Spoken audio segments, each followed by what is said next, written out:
अस्सलाम वालेकुम dear students. Question number 3 में है फॉर व्हाट वैल्यू ऑफ के the given expression is a perfect square.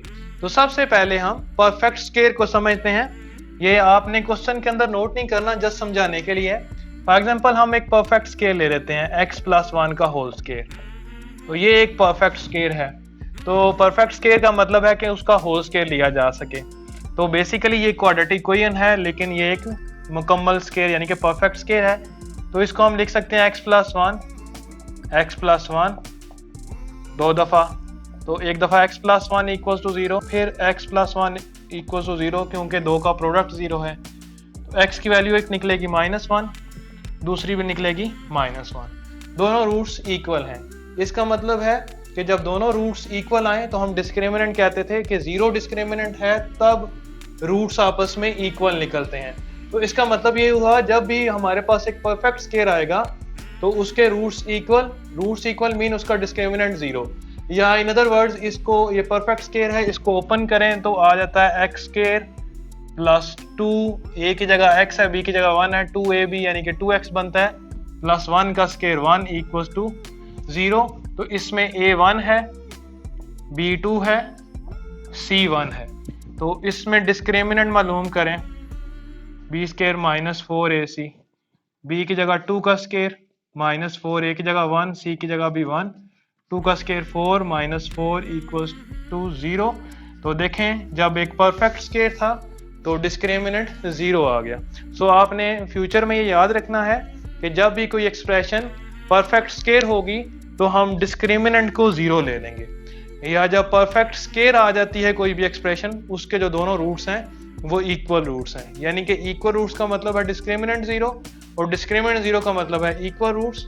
और यही चीज़ है जिसको हम परफेक्ट स्केयर भी कहते हैं, क्योंकि परफेक्ट स्केयर में ही ये दोनों काम होते हैं। तो अब हम देखते हैं जो गिवन एक्सप्रेशन है वो किस तरह की है। गिवन एक्सप्रेशन है k² x² + 2 × k + 1 x + 4, ये गिवन एक्सप्रेशन है। तो ये स्टैंडर्ड फॉर्म है क्वाड्रेटिक एक्सप्रेशन की, क्योंकि x⁻² है, x⁻1 है, आगे x इन्वॉल्व नहीं है। इक्वल टू 0 नहीं लिखेंगे क्योंकि ये इक्वेशन नहीं है, ये एक एक्सप्रेशन है। तो इसको हम कंपेयर करते हैं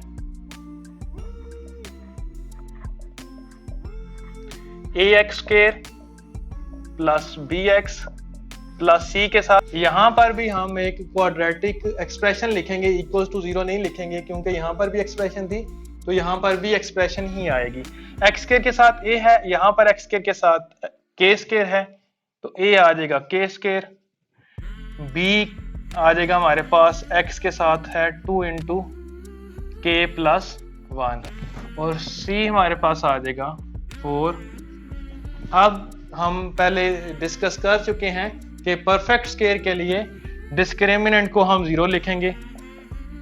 फॉर परफेक्ट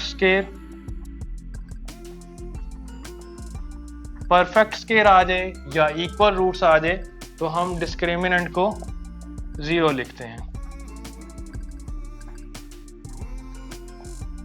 तो डिस्क्रिमिनेंट की वैल्यू होती है b² -4ac equals to 0। Discriminant की जगह उसकी वैल्यू लिखी, तो यहाँ पर b की जगह हम b की वैल्यू पुट करते हैं।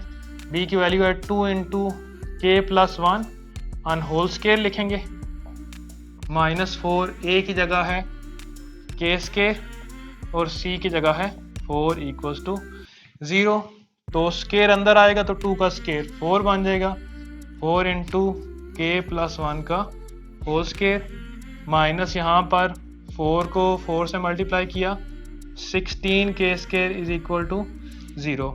इन दोनों टर्म में से हम 4 कॉमन ले लेते हैं, k + 1 का स्केयर ओपन कर देते हैं, ये आ जाएगा k का स्केयर + 2k + 1। यहाँ पर क्योंकि हमने 4 कॉमन लिया हुआ है तो -4 k² आ जाएगा इक्वल्स टू 0।